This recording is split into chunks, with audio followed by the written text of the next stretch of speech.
Welcome friends, welcome to accounts online classes. तो friends, जैसा कि आप जानते हैं कि हमने अपने लास्ट वीडियोस में पार्टनरशिप अकाउंटिंग का सेकंड चैप्टर स्टार्ट किया था, जो कि रिलेटेड था goodwill, nature and its valuation से। तो अभी तक हम लोगों ने अपने पिछले वीडियोस में गुडविल से रिलेटेड थ्योरी डिस्कस कर ली थी और वैल्यूएशन का एक मेथड जो कि एवरेज प्रॉफिट मेथड का एक पार्ट था, सिंपल एवरेज प्रॉफिट मेथड, वो मेथड हमने अपने लास्ट वीडियो में सीख लिया था और उससे रिलेटेड कुछ क्वेश्चंस भी कर लिए थे। तो फ्रेंड्स, आज का जो हमारा वीडियो है वो वीडियो नंबर 3 है इस चैप्टर का। और इस वीडियो में आज हम एक और मेथड सीखेंगे जो कि एवरेज प्रॉफिट मेथड का ही एक पार्ट है, जिसका नाम है वेटेड एवरेज प्रॉफिट मेथड। आज के इस वीडियो में हम देखेंगे कि वेटेड एवरेज प्रॉफिट मेथड का यूज़ करके कैसे गुडविल कैलकुलेट की जाती है। तो चलिए वीडियो स्टार्ट करते हैं और देखते हैं कैसे गुडविल कैलकुलेट होती है। तो फ्रेंड्स, आज का जो मेथड है उसका नाम है वेटेड एवरेज प्रॉफिट मेथड। देखिए, अभी तक आपने जो मेथड पढ़ा था वो सिंपल एवरेज प्रॉफिट मेथड था। उसमें आपने पास्ट ईयर्स के प्रॉफिट्स का इस्तेमाल करके सिंपल एवरेज कैलकुलेट किया। सिंपल एवरेज, आपने पास्ट ईयर्स के नॉर्मल प्रॉफिट्स को टोटल किया और उसका नंबर ऑफ ईयर से डिवाइड करके सिंपल एवरेज कैलकुलेट किया। इस मेथड में गुडविल को कैलकुलेट करने के लिए जो फॉर्मूला इस्तेमाल होगा वो होगा वेटेड एवरेज प्रॉफिट। वहाँ पे था सिंपल एवरेज प्रॉफिट, यहाँ पर होगा weighted average profit multiply by number of years purchase.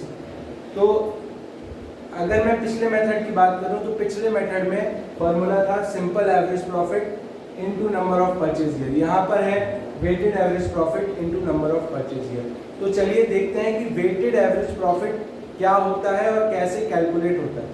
देखिए, वेटेड एवरेज प्रॉफिट निकालने के लिए आपको एक छोटा सा कैलकुलेशन करना पड़ता है, छोटी सी टेबल बनानी पड़ती है जिसके आधार पर हम वेटेड एवरेज प्रॉफिट कैलकुलेट करते हैं। तो चलिए देखते हैं।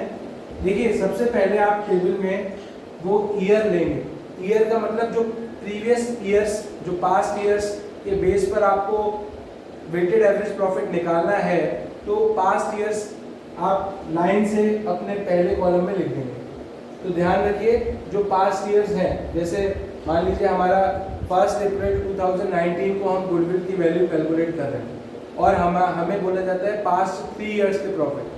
तो पास्ट 3 ईयर्स के प्रॉफिट क्या हो गए? 2017, 2018 और 2019, क्योंकि 31 मार्च 2019 को साल खत्म हुआ होगा। तो हमने पास्ट 3 ईयर्स के जो ईयर्स थे वो लिख दिए। अब हमें लेना है नॉर्मल प्रॉफिट। जैसे आपने सिंपल एवरेज प्रॉफिट में नॉर्मल प्रॉफिट लिया था, वैसे ही यहाँ पर भी नॉर्मल प्रॉफिट हमें लेना है, जो कि क्वेश्चन में दिया होता है। अब इसके बाद हमें वेट्स असाइन करने हैं। जो थर्ड कॉलम है, सी कॉलम है, सी कॉलम में हमें क्या करना है? वेट्स असाइन करने हैं। अब मैं आपको यहाँ पर एक बात समझाना चाहूँगा कि हम वेट्स क्यों असाइन करते हैं। देखिए, सिंपल एवरेज प्रॉफिट जो आपने सीखा, उसमें हमने ये जस्टिफिकेशन दिया था कि गुडविल जो है वो पास्ट ईयर्स के प्रॉफिट्स के, फाइनेंशियल परफॉर्मेंस के आधार पर कैलकुलेट की जाती है।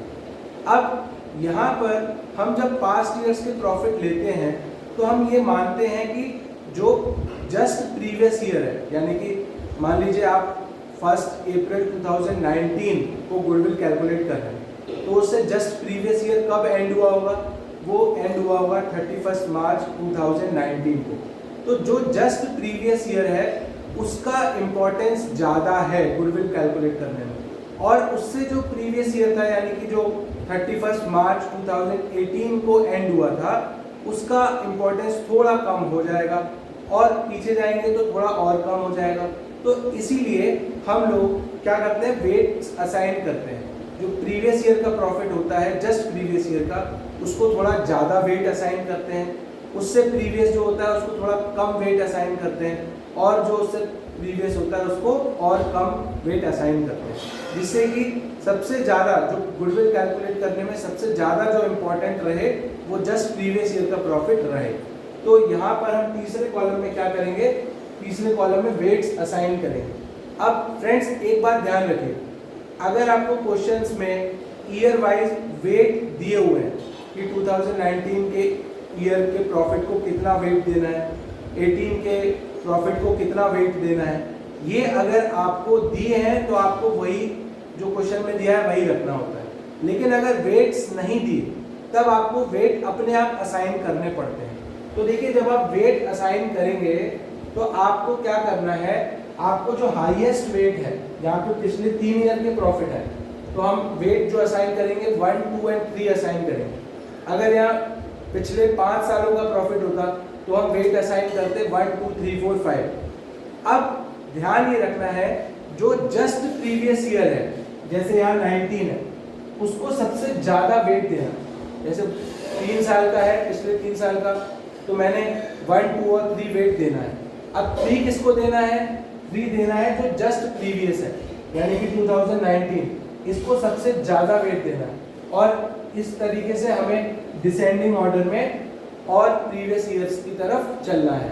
तो जैसे मैंने यहाँ आप देख सकते हैं 2019 को मैंने जो हाईएस्ट वेट है मेरा 3 वो दिया है, उसके बाद 2018 को 2 दिया है, 2017 को 1 दिया है। ठीक है, अगर मान लीजिए 4 साल होते, 2016 भी होता, तो मैं वेट क्या रखता 1, 2, 3, 4, और 4 किसको देता लास्ट वाले को, और उसके बाद 18 को देता 3, फिर 17 को देता 2 और 16 को देता 1। तो इस प्रकार आपको वेट्स असाइन करने होते हैं। क्लियर होगी बात? चलिए अब जो नेक्स्ट 4th कॉलम है उसमें आपको क्या करना है, उसमें आपको जो प्रॉफिट आपने लिया है नॉर्मल प्रॉफिट, उसका वेट से मल्टीप्लाई करना है। मैंने लिखा है यहाँ पे कॉलम डी।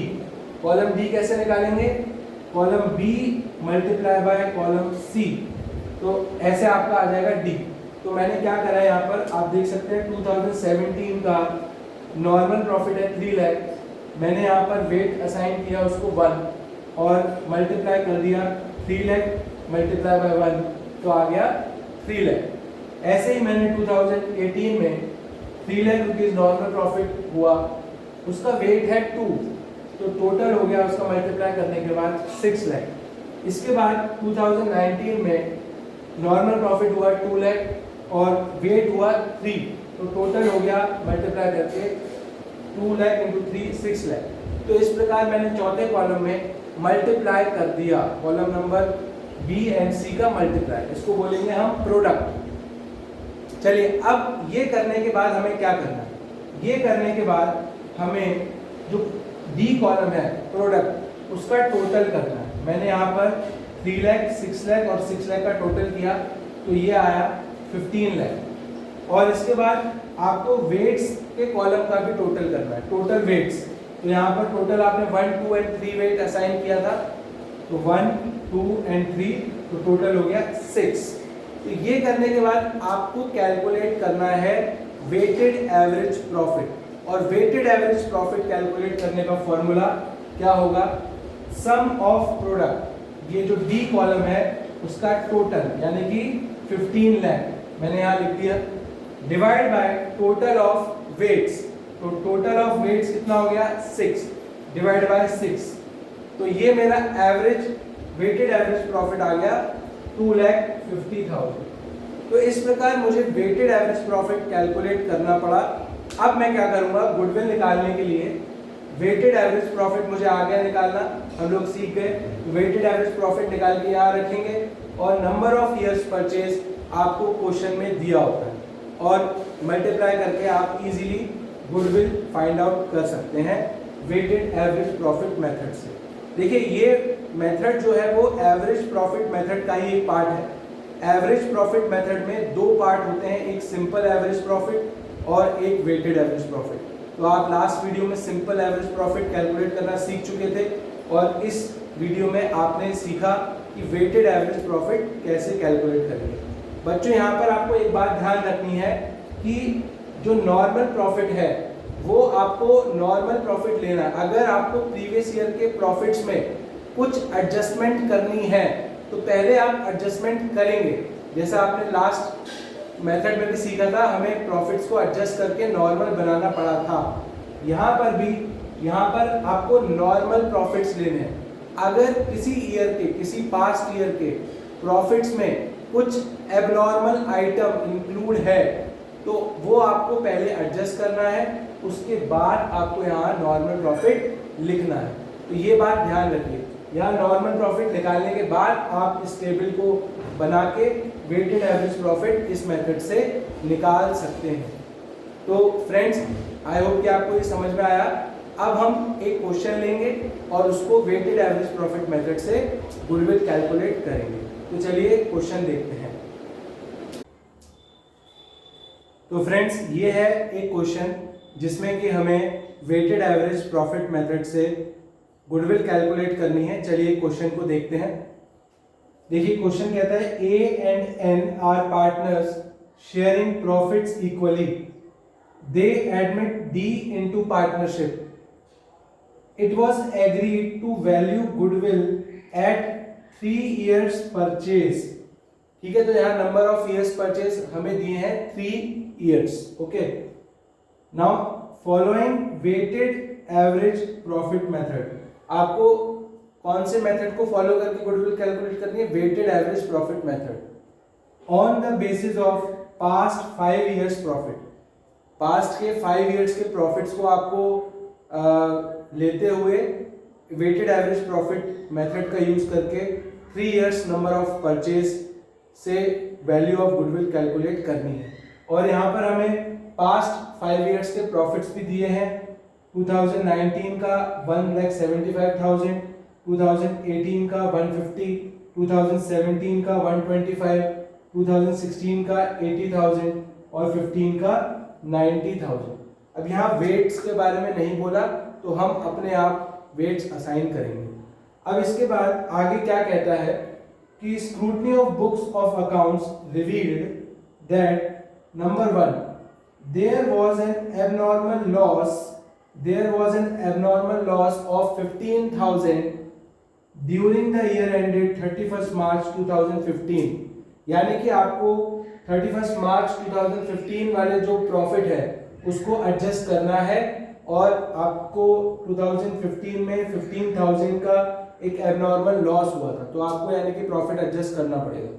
फिर एक और एडजस्टमेंट यहाँ दी है कि there was an abnormal gain of rupees 10,000 during the year ended 31st March 2017।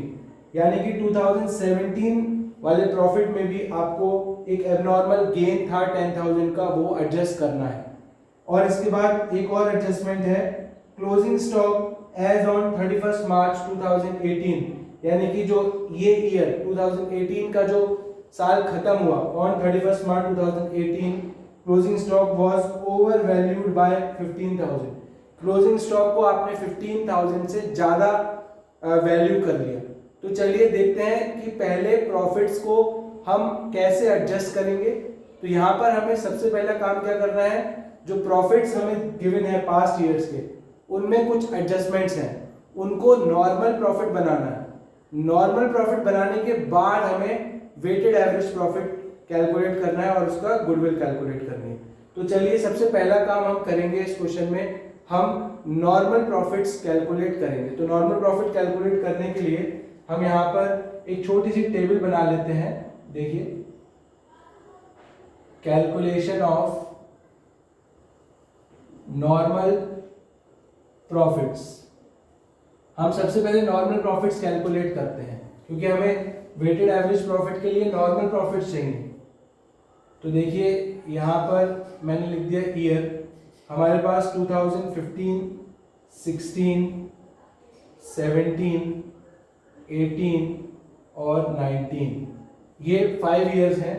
इसके बाद इनका जो प्रॉफिट्स हैं वो लिख दिए मैंने, जो एक्चुअल प्रॉफिट्स हैं।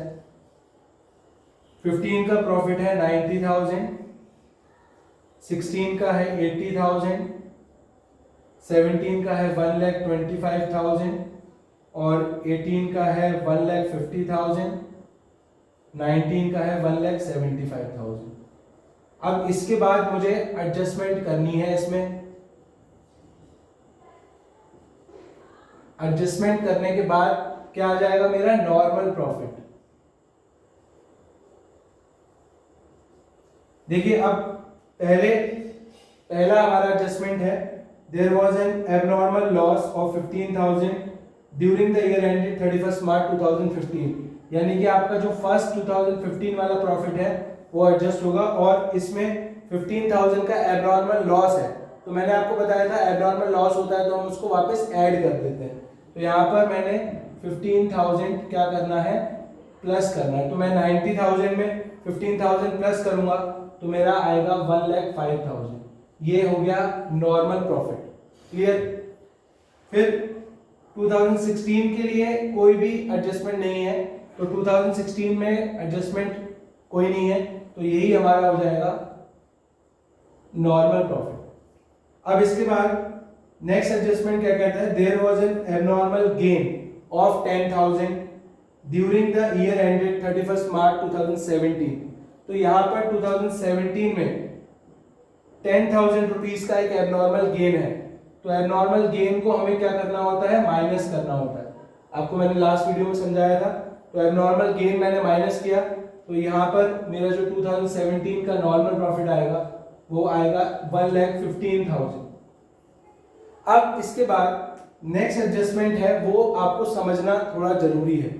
इसको हम बड़े ही आसानी से समझ सकते हैं। देखिए क्या है, क्लोजिंग स्टॉक एज ऑन 31 मार्च 2018, यानी कि जो 2018 को जो ईयर एंड हो रहा है 31 मार्च 2018 को, closing stock was over valued bye 15,000। Closing stock 15,000 से ज्यादा वैल्यू कर लिया गया है। तो फ्रेंड्स अब आप थोड़ा सा दिमाग लगाइए और सोचिए कि 2018 में क्या हुआ, क्लोजिंग स्टॉक को 15,000 से ज्यादा वैल्यू कर लिया गया। तो 2018 का जो प्रॉफिट है वो प्रॉफिट हमारा बढ़ गया होगा ऐसा करने से या कम हो गया होगा ऐसा करने से। तो देखिए मैं आपको ध्यान दिला दूं, जब हम ट्रेडिंग एंड P&L अकाउंट बनाते थे तो ट्रेडिंग अकाउंट के क्रेडिट साइड में हम लिखते थे क्लोजिंग स्टॉक। अब जरा मान लेते हैं कि मैंने क्लोजिंग स्टॉक 15,000 से ज्यादा लिख दिया ट्रेडिंग के क्रेडिट में, तो ट्रेडिंग के क्रेडिट में 15,000 ज्यादा जाने से मेरा ग्रॉस प्रॉफिट क्या हो गया होगा, बढ़ गया होगा, ग्रॉस प्रॉफिट इंक्रीज हो गया होगा। और जब ग्रॉस प्रॉफिट मैंने आगे P&L में ट्रांसफर किया तो मेरा नेट प्रॉफिट भी क्या हो जाएगा, 15 से बढ़ गया होगा। तो यानी कि इस गलती से, ये गलती जो 15,000 रुपए क्लोजिंग स्टॉक को ओवर वैल्यू करने से हुई, इस गलती से मेरा नेट प्रॉफिट जो है वो 2018 का बढ़ गया होगा 15,000 से। तो जबकि ऐसा नहीं होना चाहिए था, तो मुझे क्या करना है, उसको सही करना है। सही करना है तो मुझे 15,000 रुपए से अपना प्रॉफिट कम करना पड़ेगा 2018 का। तो मैं यहाँ पर एडजस्ट करने के लिए 2018 के प्रॉफिट में 15,000 रुपए क्या करूंगा, माइनस कर दूंगा। ठीक है, तो यहाँ आ जाएगा 1,35,000। ये आ गया मेरा नॉर्मल प्रॉफिट 2018 का 1,35,000। अच्छा, अब क्या ये एडजस्टमेंट यहीं खत्म हो गई? नहीं, इस एडजस्टमेंट का इंपैक्ट, इस गलती का इंपैक्ट, जो तीसरी गलती यहां हुई है, इस गलती का इंपैक्ट हमारे 2019 के प्रॉफिट पर भी पड़ा होगा। देखते हैं कैसे। देखिए 2018 में क्लोजिंग स्टॉक को 15,000 से ज्यादा वैल्यू किया गया, तो 2018 का क्लोजिंग स्टॉक क्या होता है, 2019 का ओपनिंग स्टॉक। 2019 का ओपनिंग स्टॉक और 2018 का क्लोजिंग स्टॉक सेम होता है, यानी कि 2019 के ओपनिंग स्टॉक को भी 15,000 से ज्यादा दिखाया गया है। अच्छा, अब ऐसा करने से 2019 के प्रॉफिट पर क्या फर्क पड़ा होगा? देखिए ओपनिंग स्टॉक ट्रेडिंग अकाउंट के डेबिट साइड में दिखाते हैं, यानी कि ट्रेडिंग अकाउंट का डेबिट साइड 2019 का 15,000 रुपए से बढ़ गया होगा। तो डेबिट साइड बढ़ने से क्या होगा, हमारा ग्रॉस प्रॉफिट 15 से कम हो गया होगा। और वही ग्रॉस प्रॉफिट जब 2019 के P&L अकाउंट में ट्रांसफर किया होगा तो वहां का नेट प्रॉफिट भी 15,000 रुपए से कम हो गया होगा। तो अब मुझे सही करना है, यानी कि ये गलत है। अब मुझे सही करने के लिए 2019 का जो प्रॉफिट है उसको 15,000 से ऊपर उठाना पड़ेगा, क्योंकि ओपनिंग स्टॉक बढ़ने से वो प्रॉफिट कम हो गया है और मुझे सही करने के लिए उस प्रॉफिट को वापस बढ़ाना पड़ेगा 15,000 से। तो मैं यहाँ पर क्या करूंगा, 15,000 इस प्रॉफिट में ऐड कर दूंगा। तो मेरा जो यहाँ का नॉर्मल प्रॉफिट बनेगा वो बनेगा 1,90,000। तो इस प्रकार मैंने अपने पास्ट 5 ईयर्स के नॉर्मल प्रॉफिट्स कैलकुलेट कर लिए। क्लियर है? अब हमें क्या करना है, अब हमें वेटेड एवरेज प्रॉफिट कैलकुलेट करना है और गुडविल उसके बाद कैलकुलेट करनी है। तो चलिए पहले वेटेड एवरेज प्रॉफिट कैलकुलेट कर लेते हैं। वेटेड एवरेज प्रॉफिट कैलकुलेट करने के लिए मैंने आपको एक टेबल बताई थी, बहुत ही सिंपल टेबल है, उसमें 4 कॉलम्स हैं और उनको हम रख के आराम से वेटेड एवरेज प्रॉफिट कैलकुलेट कर सकते हैं। तो देखिए सबसे पहले ईयर, उसके बाद प्रॉफिट्स, और वो भी कौन से प्रॉफिट्स, नॉर्मल प्रॉफिट्स जो हमने निकाले हैं अभी, फिर इसके बाद वेट्स और उसके बाद प्रोडक्ट। तो देखिए 2015, 16, 17, 18 और 2019।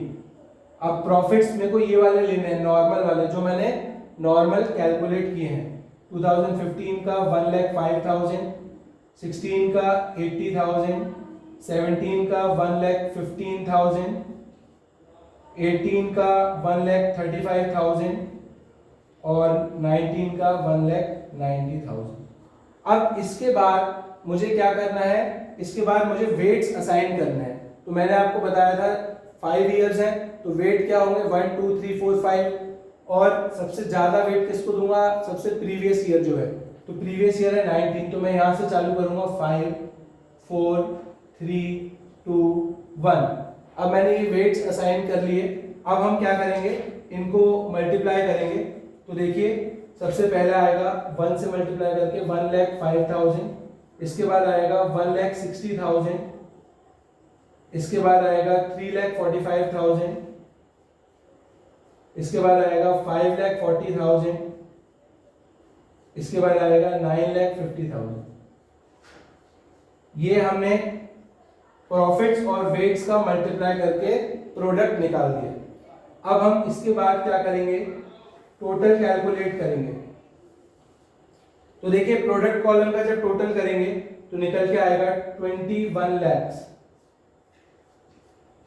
21 lakhs, और वेट का जो कॉलम का टोटल आएगा वो आएगा 15। तो मैंने टोटल ऑफ प्रोडक्ट निकाल लिया और टोटल ऑफ वेट्स निकाल लिया। अब मुझे क्या करना है, वेटेड एवरेज प्रॉफिट कैलकुलेट करना है। तो चलिए वेटेड एवरेज प्रॉफिट कैलकुलेट करते हैं। तो फ्रेंड्स ये मैं रब कर रहा हूं, आई होप कि आप समझ गए होंगे।